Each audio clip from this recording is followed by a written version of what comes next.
Hey folks, it's Paco from Steel City Vintage, and I'm coming to you from the basement studio. Wait, do you see what we have in store today? Alright, today we're going to take a little break from our normal videos of repairs and other cool gear, and I'm going to show you a couple of things. Let's see, we're down here in our basement glass studio shop because the regular shop is undergoing some repairs and some upgrades, especially in the warehouse. I'll give you guys a tour when that's all done. But today we're finishing up a couple projects, and we're starting a new one. That right there panel is for one of our new glass guitar stands, and I'm gonna swing around slowly so you don't get seasick. That is a mostly finished transom panel. We just need to finish the frame and then give it a nice antique aging. And then if you see this lovely covered guitar stand back here, that is going to be the frame for for this guy when it gets finished. This will not be a Star of Bethlehem. It'll be a little more like the floating panels that we have of that one there, kind of a little combination, but we're not going to put a star on this one. So if you want a glass panel and you did not get a chance to get one of the Star of Bethlehem limited edition runs, we'll still be selling some glass panels because there was a good response. Number 5 is still available. I think number 4, I believe, might have a deposit on it, so there is one left.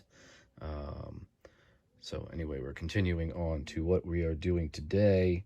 As you've been following on our Facebook page, you can see some of the things that I've been working on while on lockdown. Like there's another glass jewelry box. There's the prototype jewelry box underneath some of the junk. Figured out how to use some extra metal pieces that we had laying around. I'll use this is brass. Use copper. It's I don't know how many mils this is. It's fairly sturdy, but it's still easy enough that you can work it. This is mainly used for jewelry, what have you. You can find it anywhere online. So I had some extra scrap and some extra time during lockdown, and I started making some metal roses. And the actual reason that I started making the metal roses was that once the rest of these projects all get finished, I have a transom window that will have these roses growing. Look like they're climbing up through the frame of the window. So we made several prototypes. You can see the photos on the Steel City Vintage Facebook page. One of them, the most recent one, went to my mother, who it was her birthday. That we missed the birthday due to lockdown. My birthday due to lockdown. So we had a big party, and she absolutely loved the roses. So my mother got one as a present because, well, you gotta love your mother, right? Anyway, so there have been some requests for some roses from other people now that have been coming in. So we're gonna post them up on the Etsy page. You can order them through Etsy, or just like Miss Mimi did, you can send a Facebook message to Steel City Vintage and tell us exactly what you like.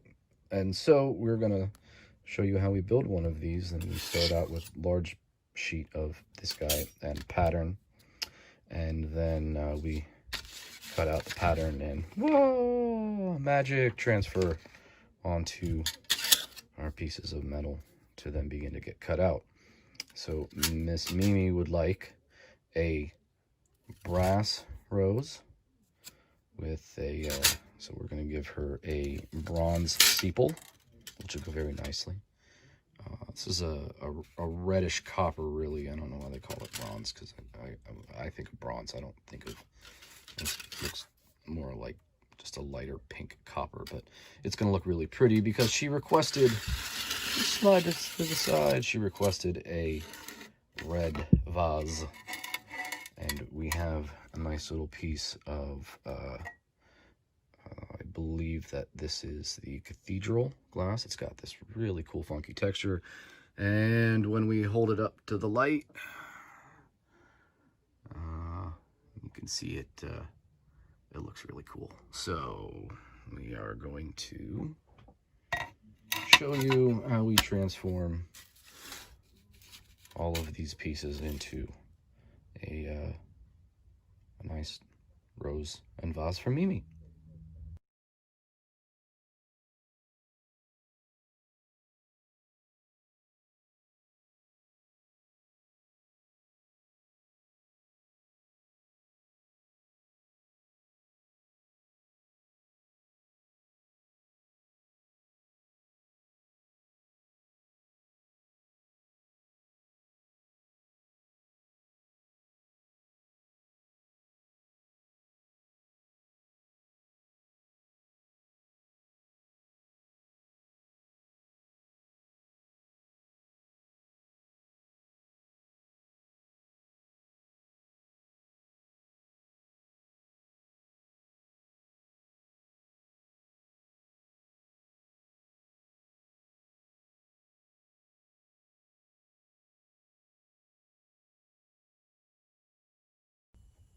All right, everything has been cut out and we're ready to start. So the next thing that we will do then, I'm gonna punch and drill center for the stalk of the rose, and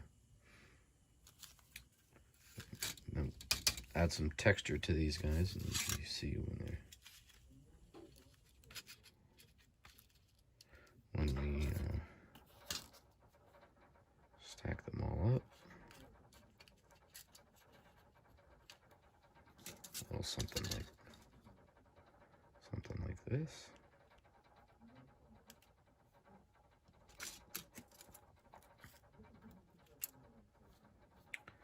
And then we have our sepal ready to be textured and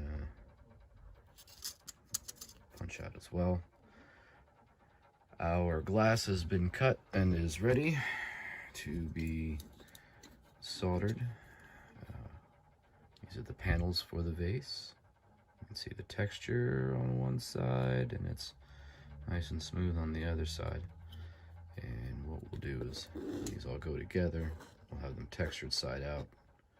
So that just adds a little extra fun, cool look bit to it. And then we are also adding leaves to the flower. And we've got this green textured bubble glass cut and ready to be tinned and attached.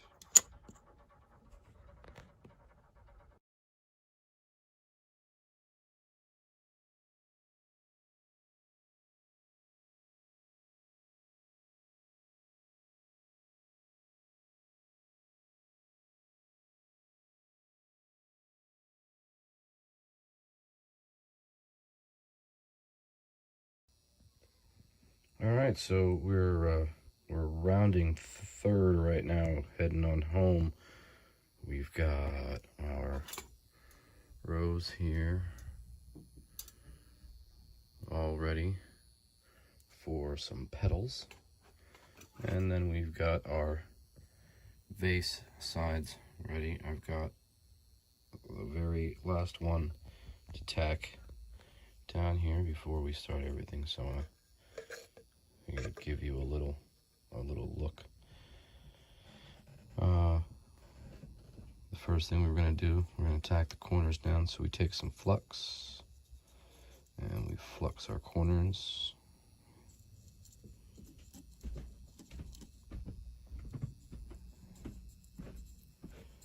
There we are. Now the flux is going to help the solder stick to the copper, and it's going to create a chemical reaction, and it's cleaning and eating and etching, and it'll make the solder stick a lot easier. I'm going to try and do this one-handed here. So the first thing I need is my soldering iron. So we're just tacking.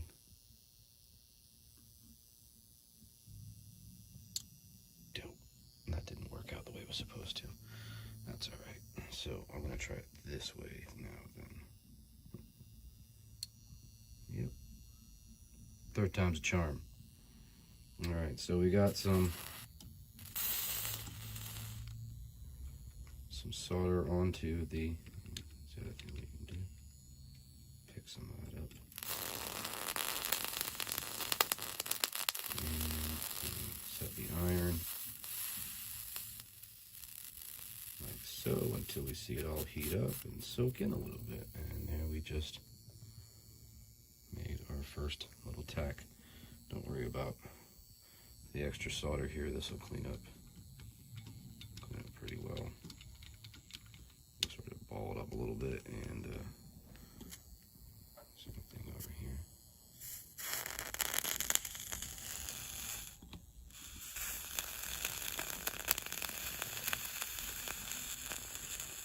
I'm going to come back through here and tin all the sides, just like in soldering any electrical wires or anything. We want to pre-tin your wires. So we're going to finish this up, and we'll be back. Okay, so we just finished one side in the copper plating solution. This is a liquid solution. There's no electrolyte, no heat or anything else involved. You just wet whatever you want to use as your applicator. I like the Q-tips. It works pretty well. And then you just you apply it on, and you can onto your solder, and you can see the difference. That one hasn't been done yet, and then this one we have it finished in the copper plating. There's a couple little touch-up spots yet, but we're almost there. Well, folks, here we have it, our finished product. One brass rose that's been aged in a red cathedral glass vase with green stained glass petals, all aged copper, and then in the shadow, and the aged brass.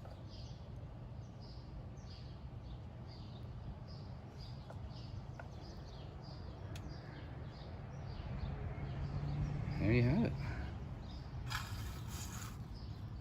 One brass rose for Mimi.